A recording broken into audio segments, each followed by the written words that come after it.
সব ধরনের জল্পনা কল্পনার পর অবশেষে বাংলাদেশ ভারতের দুই সরকার প্রধানের বৈঠক অনুষ্ঠিত হয়েছে।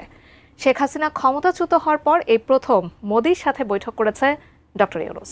দুই সরকার প্রধানের এই বৈঠকে উঠে এসেছে বাংলাদেশের সাবেক পলাতক প্রধানমন্ত্রী শেখ হাসিনা প্রসঙ্গ। একই সাথে বাংলাদেশের কাছেও ভারতের প্রত্যাশার কথা তুলে ধরেছেন নরেন্দ্র মোদি। সোহাগ বিশ্বাসের প্রতিবেদন।